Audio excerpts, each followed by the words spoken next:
महाराष्ट्राचा अभिमान महाराष्ट्र दिन मंचकावरती उपस्थित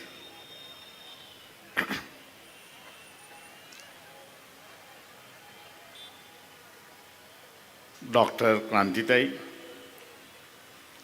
सिद्धार्थ मोकळे,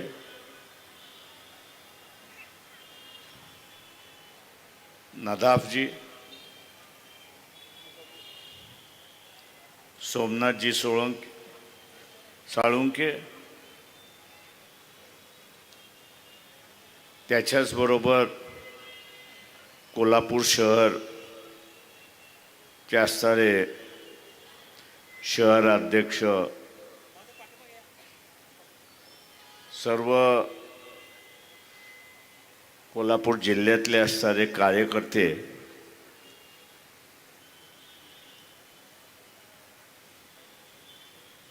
उपस्थित बंधूंनो, भगिनींनो आणि बालमित्रांनो,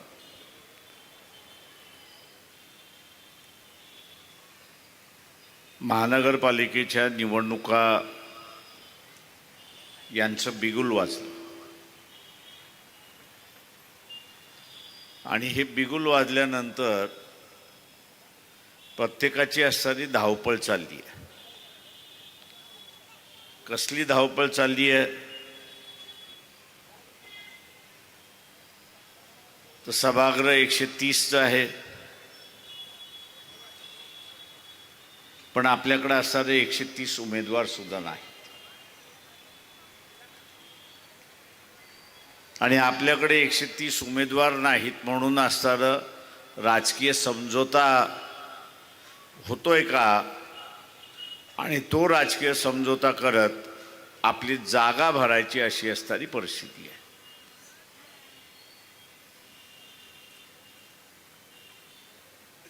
गेले अनेक वर्ष इतिहासाला आणि अनेक इलेक्शन असं मी म्हणेन की समझोत्याचं राजकारण चाललं.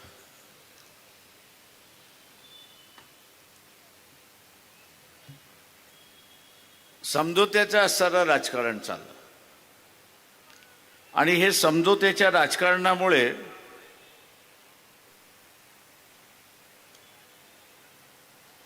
राजकीय पक्ष काही मतदारसंघामध्ये जिवंत आणि काही मतदारसंघामध्ये मेलेल्या अवस्थेमध्ये अशी असणारी परिस्थिती आहे. कुठल्या इलेक्शनमध्ये आपण असणारा युती करावी, कुठल्या इलेक्शनमध्ये आपण युती करू नये याचंही भान राहिलं नाही. सत्ता आणि सत्ता याच्याशिवाय दुसरं काहीच आम्हाला दिसत नाही आणि याचं आम्हाला कोणाला दिसत नसल्यामुळे पक्ष हा लयास गेला अशी असणारी परिस्थिती आहे. मित्रो,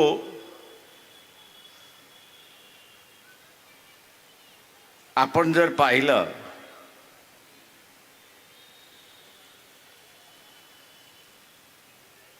तर ही अवस्था एका दृष्टीने वाईट आहे असं मी त्या ठिकाणी मानतो. मी वाईट ह्याच्यासाठी म्हणतो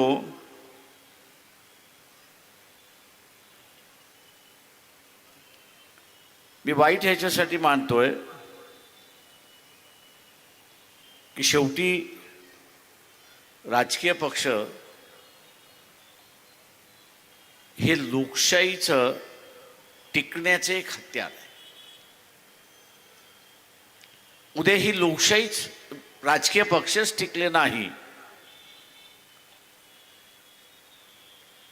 तर लोकशाही टिकेल पण एक पक्ष कुठला तरी जिवंत राहील. आणि आज आपल्याला तेच दिसतंय की भारतीय जनता पक्षाचं असणारं जे काही राजकारण आहे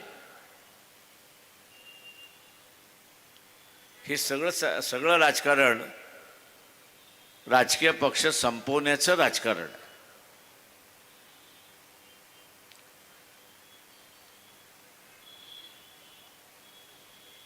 भारतीय जनता पक्षाबरोबर दोन पक्ष आहेत, एक एकनाथ शिंदेना मिळालेली असणारा शिवसेना हा एक पक्ष आहे आणि दुसऱ्या बाजूला अजित पवार यांना मिळालेली असणारा NCP असा प्रश्न आहे. दोघांमध्ये रेस लावली की भारतीय जनता पक्षाशी असणारं कोण इमानदार राहणार. आणि म्हणून पहिल्यांदा सांगितलं की आम्ही कोणाबरोबर युती करणार नाही आणि नंतर सांगण्यात आलं की आम्ही असणारं एकनाथ शिंदेबरोबर युती करू, राष्ट्रवादी बरोबर करणार नाही. हा खेळ आपण समजला पाहिजे. या खेळाच्या माध्यमातून राजकीय पक्ष कमकुवत करणं हे सुरुवात झालं. एकनाथ शिंदेबरोबर सुद्धा असणारा युती होईल की न होईल याच्याबद्दल मला असणारा शंका आहे. आणि युती झाली तर जी काही मुंबईमध्ये शिवसेनेची ताकद होती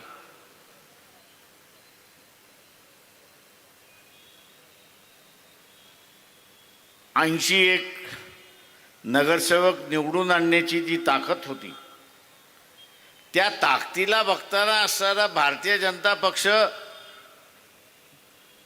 एकनाथ शिंदेच्या शिवसेनेला 100 जागा तरी देणार का 227 228 पैकी, की त्यांना असणारा 30-40 जागा घ्या आणि गप्प बसा म्हणून सांगणार आहात.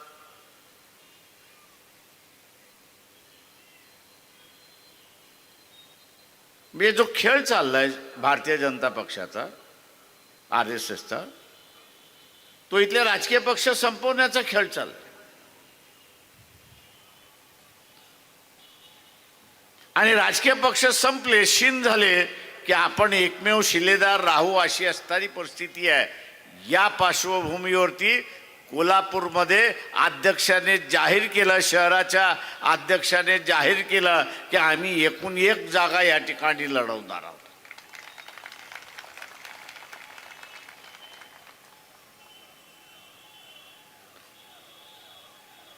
तर आम्ही सगळ्या वार्डामध्ये जिवंत आहोत, सगळ्या प्रभागामध्ये जिवंत आहोत. आमच्याकडे कार्यकर्ते आहेत, भले ताकदवर नसतील,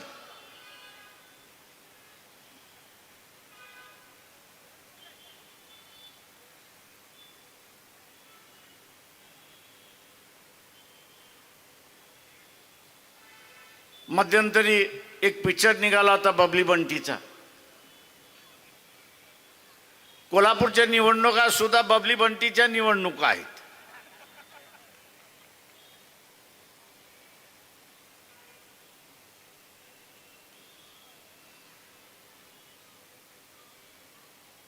पण त्या निवडणुकांमध्ये आपण लक्षात घेतलं पाहिजे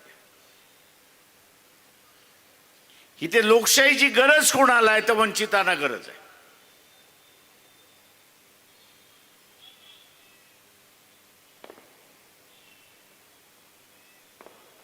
आणि आज वंचितानेच ठरवलं पाहिजे की भारतीय जनता पक्षाचा हा जो मनसुबा आहे, भारतीय जनता पक्षाचा असणारा हा जो मनसुबा आहे की राजकीय पक्ष संपवणं हा जो मनसुबा आहे तो आम्ही हाणून पाडल्याशिवाय राहणार नाही हे असणारं लक्षात घ्या.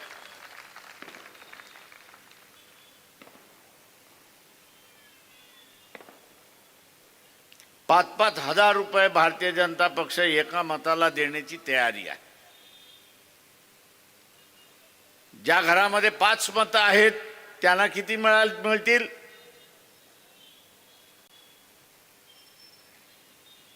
ज्यांच्या घरामध्ये 5 मतं आहेत त्यांना किती मिळतील?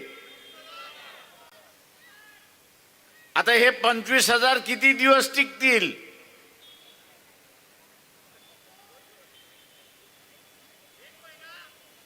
एक महिना. आणि 1 महिन्यानंतर ह्या लोकशाहीचं तुम्ही काय केलेलं असेल?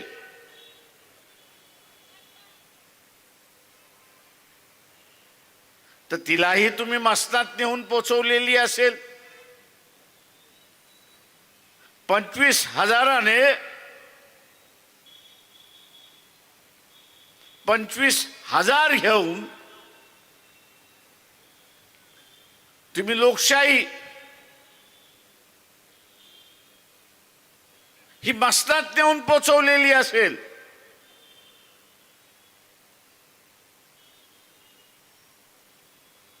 आणि मग जे दमन कार्य या ठिकाणी सुरुवात होईल,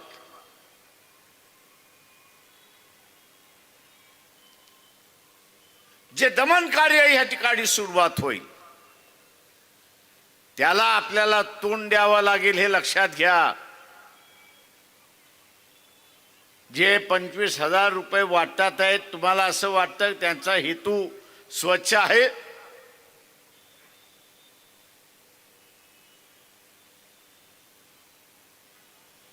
तुम्हाला गुलाम करण्याचा आहे. तुम्ही आवाज उठवणार नाही अशा अवस्थेमध्ये घेऊन जायचं.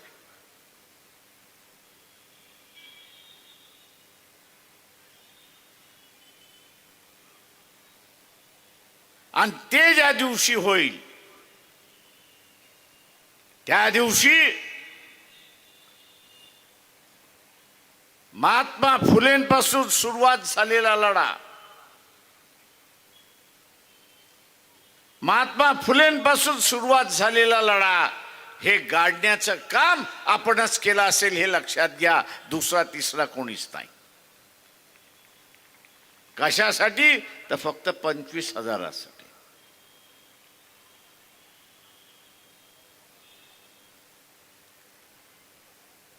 कशासाठी? तर फक्त 25,000साठी. मित्रो,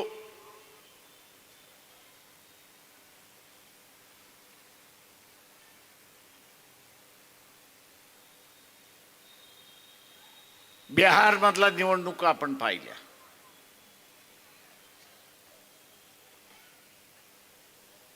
काय झालं?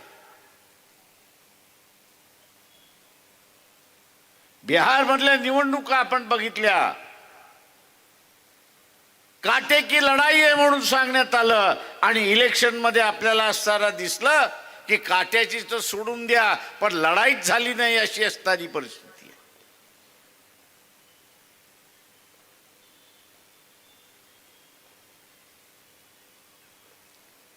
लढाईच झाली नाही अशी असणारी परिस्थिती आहे.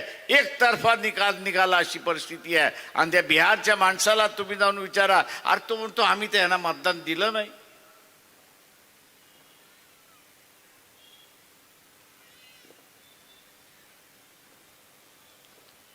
आज मित्रो, हेराफेरी होते, गफला होतोय, पण ह्या गफल्यावरती सुद्धा मात करता येते हे लक्षात घ्या.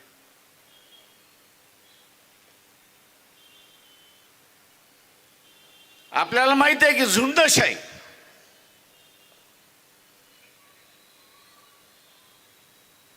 ही झुंड एकदा बाहेर पडली तर ती भल्या भल्याना उद्ध्वस्त करून निघते हे लक्षात घ्या. ही झुंडशाही जी आहे ती भल्या भल्याला उद्ध्वस्त करून टाकते. आपण सुद्धा असताना एक लक्षात घेतलं पाहिजे की मताची झुंडशाही आपण उभी केली पाहिजे आणि या भारतीय जनता पक्षाला आपण उद्ध्वस्त केलं पाहिजे हे लक्षात घ्या.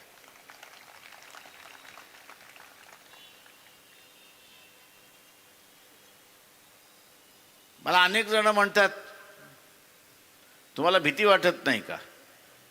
मी म्हटलं जोपर्यंत लोकशाही साबित आहे तोपर्यंत मला भीती वाटणार नाही. लोकशाही साबूत आहे तोपर्यंत मी अजिबात कोणाला घाबरत नाही, मोदीलाही घाबरत नाही. पण ज्या दिवशी लोकशाही संपली त्या दिवशी राजेशाही सुरुवात झाली. ज्या दिवशी लोकशाही संपली त्या दिवशी राजेशाही संपली. लोकशाही संपली त्या दिवशी राजेशाही सुरुवात झाली, आणि राजेशाही त्या दिवशी सुरुवात झाली त्या दिवशी भीतीचं वातावरण सुरुवात होणार. आणि त्या भीतीच्या वातावरणामध्ये झुंडशाही सुद्धा काहीच करू शकत नाही, हे लक्षात घ्या. आणि म्हणून ही झुंडशाही, मताची झुंडशाही या निवडणुकीमध्ये आपल्याला उभी करायची आहे, हे लक्षात घ्या.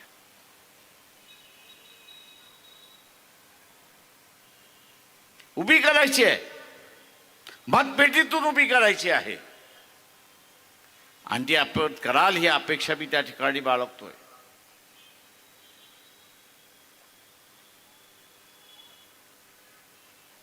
इथली व्यवस्था आपण असताना पाहिली.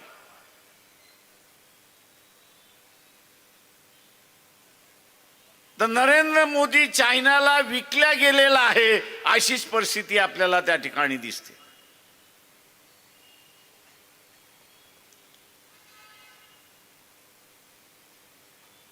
चायनाला विकल्या गेलेला आहे.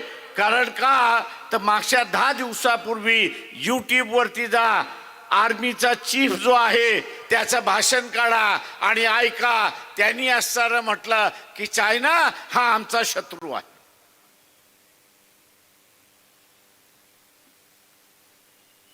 आणि त्याच्याशी आम्हाला युद्ध करण्याची पाळी येऊ शकते असं तो म्हणाला. पाळी येऊ शकते. आणि त्याच्याच 3 दिवस अगोदर पंतप्रधान नरेंद्र मोदींचं भाषण आपण असताना ऐका. पंतप्रधान नरेंद्र मोदींचं भाषण ऐका आणि नरेंद्र मोदी असं म्हणतो की चायना आमचा सगळ्यात चांगला मित्र आहे.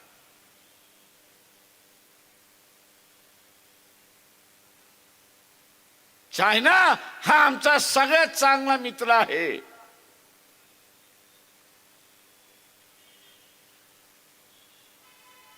जे या देशाची ज्यांच्या हातामध्ये सुरक्षित आहे असा मिलिटरीतला चीफ म्हणतो की चायना आमचा असणारा दुश्मन आहे, ते आमच्याशी युद्ध करायला बसलंय. आणि दुसऱ्या बाजूला आपण बघत असाल की नरेंद्र मोदी असं म्हणतोय की चायना माझा असणारा मित्र आहे. या 70 वर्षाच्या कालावधीमध्ये, देशाच्या 70 वर्षाच्या स्वातंत्र्याच्या कालावधीमध्ये आपण सरकारची एक भाषा आणि मिलिटरीची दुसरी भाषा असं पण कधी ऐकलंय का? दुर्दैवाने कमजोर विरोधी पक्ष आपल्याकडे आहे.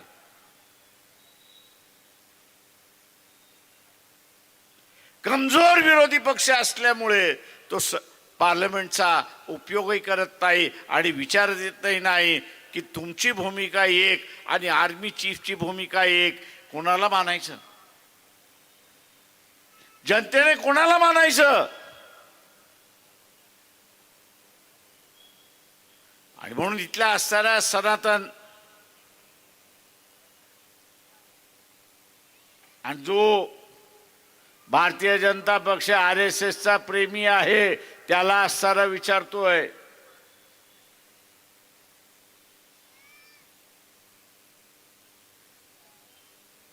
त्यांना आम्ही असणारा विचारतोय की सिंदूरचं युद्ध झालं, हा माणूस दर 3ऱ्या दिवसाला मोदी कुठल्या नाही कुठल्या तरी देशाला भेट द्यायला जातोय.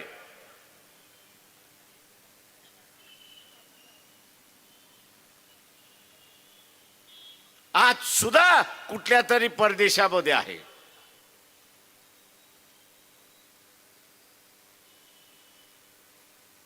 इथल्या जनतेला आवाहन करतोय की भारतीय जनता पक्षाच्या वतीने आपल्या वस्तीमध्ये जो प्रचाराला येईल, संघाचा जो प्रचाराला येईल, त्याला असणारा एक विचारा की सिंदूरच्या वेळेस तुमच्या बरोबर कोण उपस्थित होता? सिंदूरच्या युद्धाच्या वेळेस तुमच्या बरोबर एक देश मित्र म्हणून का उभा राहिला नाही? मित्र म्हणून एक देश सुद्धा का उभा राहिला नाही याचं उत्तर सांगा.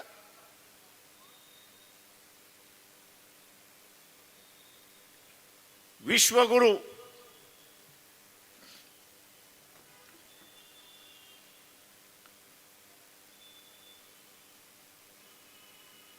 आम्ही विश्वगुरु आहोत.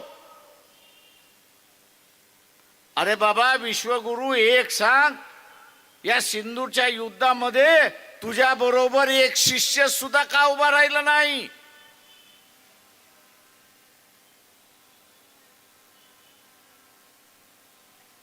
आणि एकही मित्र जर उभा राहणार नसेल तर उद्या चायना बरोबरचं युद्ध असेल किंवा इथल्या पाकिस्तान बरोबरचं युद्ध असेल, तुम्ही करणार का यात?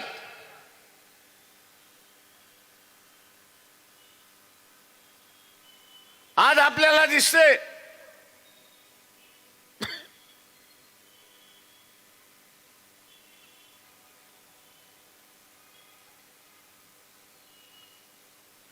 हा जो यूट्यूब चॅनल आहे,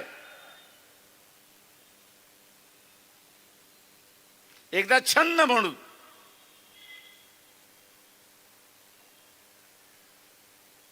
जेवढे भविष्यवाणी सांगणारे ऍस्ट्रॉलॉजर्स आहेत,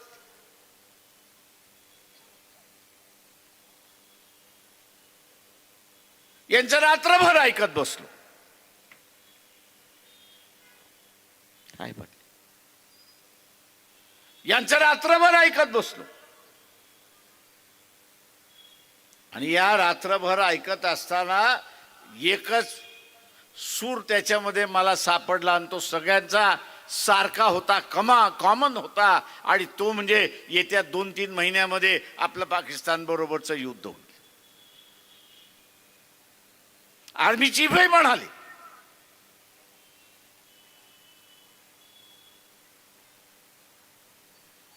आणि आज पाकिस्तानला असणारं हत्यारं कोण कोण पुरवतंय?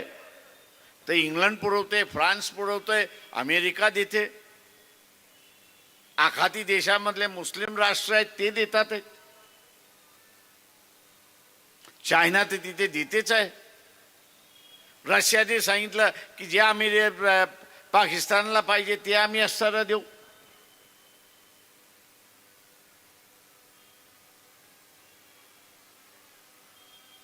आणि एवढी सगळी देश आणि हे सगळे देश पाकिस्तानला हत्यार देणार असतील आणि पाकिस्तानचा हत्यार कोणाच्या विरोधात वापरणार तर ते भारताच्या विरोधात वापरणार. मोदींना आपण विचारलं पाहिजे, बाबा तू आम्हाला वाचवणार कसं ते हे सांग.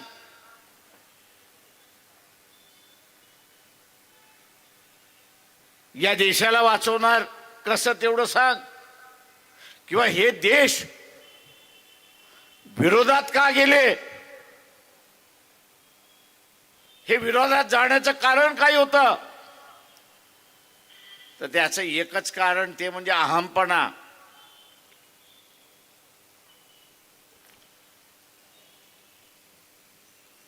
आपण जसं म्हणतो की गावातला पाटील टग्यासारखा वागतोय, आपण म्हणतो की नाही,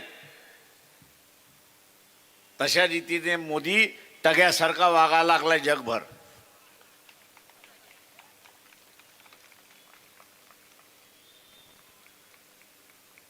त्या पाटलाची आपल्याला भीती वाटत नाही, कारण का दर दिवशी आपल्या बरोबर त्याचं भांडण चाललेलं असतं.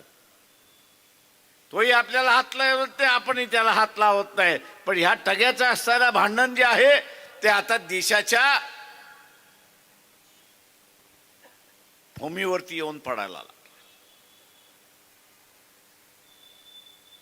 डोनाल्ड ट्रम्प म्हणतो की नाही, मी सुद्धा जगातला असणारा टग्या आहे.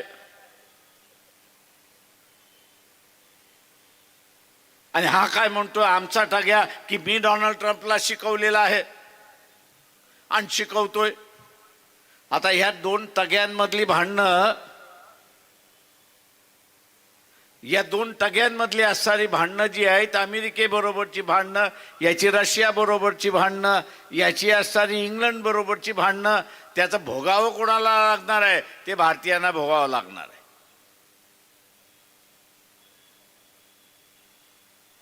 ते भारतीयांना भोगावं लागणार आहे.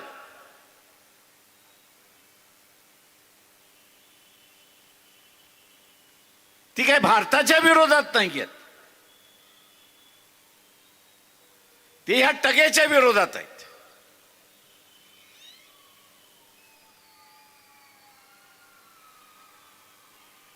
हे टग्याच्या विरोधातला असणारा भांडण आहे.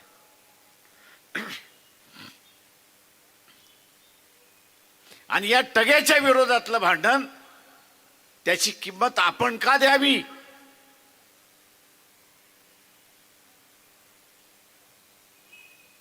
याची किंमत आपण का द्यावी? हा प्रश्न सगळ्यांनीच आपल्याला असताना विचारला पाहिजे, हे लक्षात घ्या.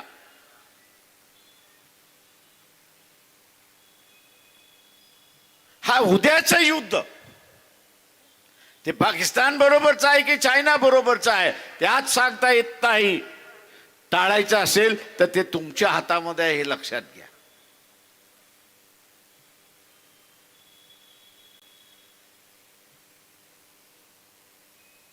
हे भांडण टाळायचं आहे, तुमच्या हातामध्ये आहे. आपण नाही म्हणतो नारा बास, नारा बासरी, तशाच रीतीने मोदीला तुम्ही सत्तेवरतीच बसवलं नाही तर युद्ध कोणाबरोबर होणार आहे?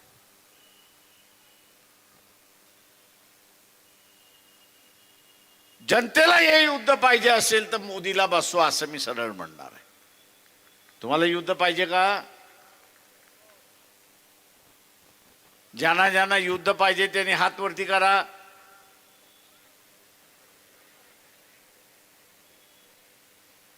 तुम्हाला असताना आता जर युद्ध नको असेल तर मोदीला खाली खेचा, आणि खाली खेचायचं असेल तर या कॉर्पोरेशनच्या निवडणुका सुद्धा अत्यंत महत्वाच्या आहेत, हे लक्षात घ्या. या महानगरपालिका सुद्धा महत्वाच्या आहेत. त्यातून संदेश जातो, मोदीच्या विरोधात मतदान दिलं, भारतीय जनता पक्षाच्या विरोधात मतदान दिलं, उद्या सत्तेवरती आले नाही, संदेश हा जातो की ह्या टग्याला आता लोकच बघायला लागली आहेत, आपल्याला बघण्याची गरज नाही. भारतीय जनताच त्याला बघायला लागलेली आहे, आपल्याला बघण्याची गरज नाही. आणि भारतीय जनता जर बघणार नसेल तर हे सगळे बघितल्याशिवाय राहणार नाहीत, हे लक्षात घ्या.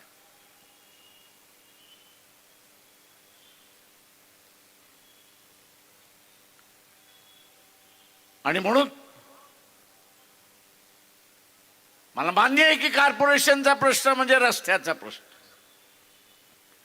कॉर्पोरेशनचा प्रश्न म्हणजे असणारा साफसफाईचा प्रश्न, कॉर्पोरेशनचा प्रश्न म्हणजे पाण्याचा प्रश्न, कॉर्पोरेशनचा प्रश्न म्हणजे नळांचा प्रश्न, गटारांचा प्रश्न, झोपडपट्ट्यांमधला प्रश्न. याच्यावरती तर आपण लढत आलेलोच आहोत. याच्यावरती आपण लढत आलेलोच आहोत. पण आता जे मांडर आवतंय डोक्यावरती, ते युद्धाचं सावट आपल्या समोर आहे, हे लक्षात घ्या.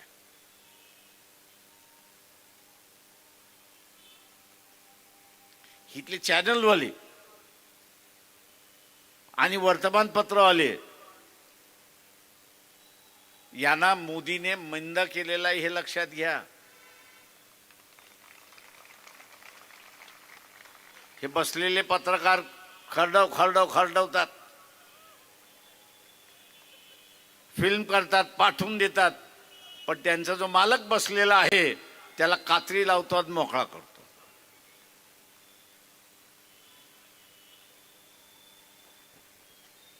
काका त्या मालकाला मोदीने सांगितले, तू माझ्या विरोधात छाप तर खरं, तुला आतमध्ये टाकल्याशिवाय राहणार नाही.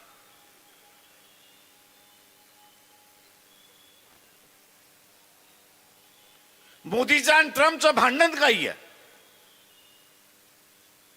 मोदी असं म्हणतोय तू रशियाचं तेल विकतोयस, ठीक आहे चल विक, पण त्याच्यातला नफा कोणाकडे जातोय? तुम्हाला माहिती आहे रशियाचं तेल भारतात विकल्या जाते, त्याचा नफा दरवर्षी कितीचा आहे तुम्हाला माहिती आहे का? तुम्हाला माहिती आहे का?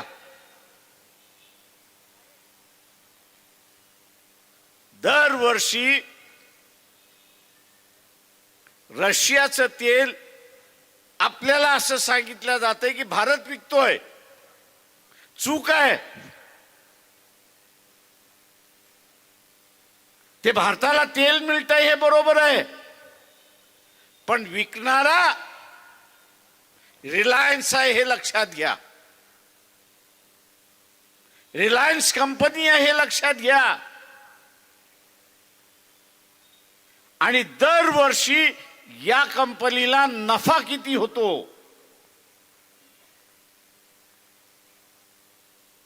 कमीत कमी 44,000 कोटीचा नफा आहे.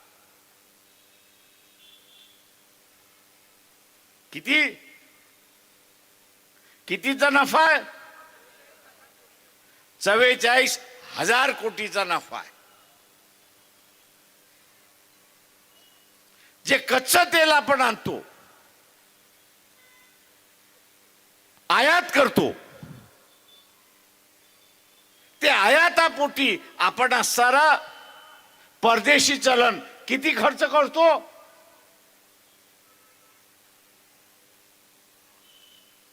वर्षाला 1,10,000 कोटी आपण खर्च करतो. 1,10,000 कोटी आपण खर्च करतो.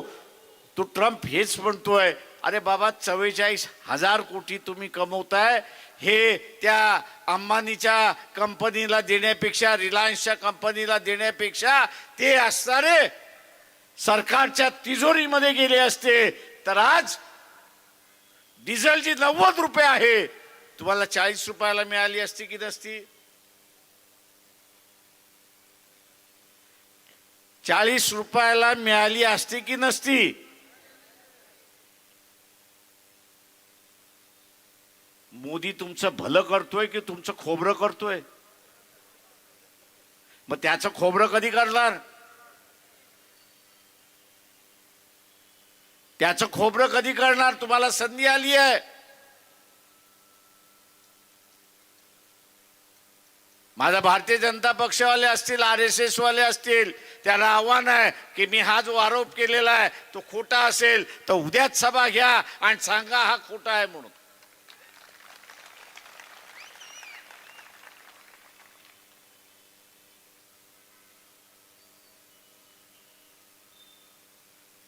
मोदी खऱ्या अर्थाने हिटलर झाला हे लक्षात घ्या. मी असं बोललो की RSS वाल्यांना फार झोंबतं. अरे अर्धे चड्डीवाले एवढंच मला सांगा, गेल्या 2.5 वर्षामध्ये नरेंद्र मोदीने एकदा तरी मोहन भागवताची भेट घेतली आहे का? की मोहन भागवतच त्याला भेटायला चालले अशी परिस्थिती? आणि म्हणून मित्रो, ही जी लूट चाललेली आहे, जगातल्या देशाचे जे नेते आहेत ते असं म्हणतात की भारत आता वरती येतोय, लोकांची परिस्थिती बदलते. ही लोकांची परिस्थिती बदलत असताना लोकांना श्रीमंत करण्याच्या ऐवजी तुम्ही असताना काही घराणेशाहीना श्रीमंत का करताय?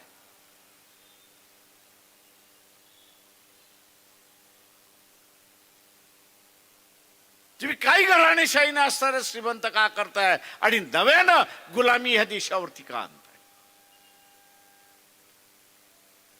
कॉर्पोरेटची गुलामी तुम्ही का आणताय?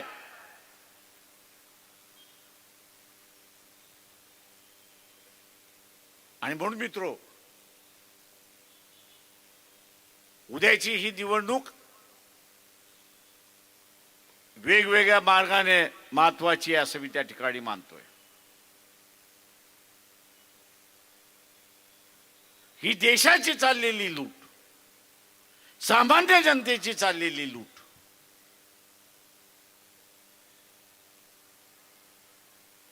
हिला थांबवायची असेल तर इथले राजकीय पक्ष काहीच करू शकणार नाहीत.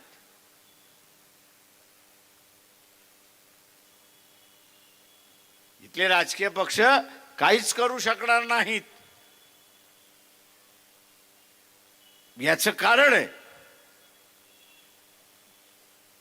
मोदी त्यांना म्हणतो तुम्हाला मिळालेलं स्वातंत्र्य अबाधित ठेवायचं आहे की नाही एवढं सांगा.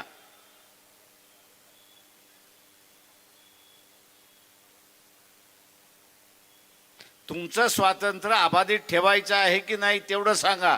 स्वातंत्र्य ठेवायचं असेल तर माझ्या सरकारवरती टीका करायची नाही, माझ्या सरकारचं भिंग बाहेर काढायचं नाही.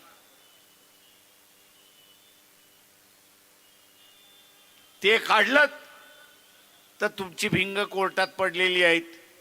कोर्टाला एक अर्ज देईन की ह्याची चौकशी आम्हाला करायची आहे आणि म्हणून ह्याला आम्हाला ताब्यात द्या.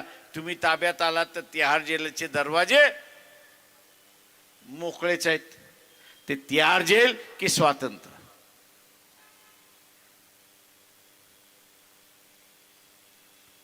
दुर्दैवाने मी असं म्हणेन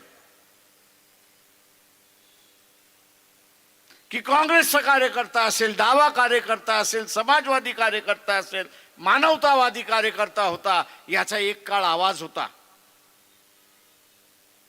त्याच्या आवाजामध्ये ताकद होती, बुलंदशाही होती. आंबेडकरी चळवळीच्या आवाजामध्ये आज ती एकच शिल्लक राहिलेली आहे. आणि मग उद्याची असणारी ही चळवळ, उद्याची असणारी ही चळवळ आणि उद्याची असणारी ही लोकशाही वाचवण्याची जबाबदारी ही फुले शाहू आंबेडकरी विचारांवरती आलेली आहे, हे लक्षात घ्या. ही फुले शाहू आंबेडकरी विचारांवरती आलेली आहे आणि ही ऐतिहासिक जबाबदारी आपल्या सगळ्यांना पार पाडायची आहे. ती या निवडणुकीमध्ये आपण पार पाडाल. सभेला जशी गर्दी आहे, सभांना जशी गर्दी आहे, त्याच प्रमाणात मतांची सुद्धा गर्दी त्या पेटीमध्ये होईल ही अपेक्षा मी बाळगतो आणि आपली सगळ्यांची रजा घेतो. जय भीम, जय भारत.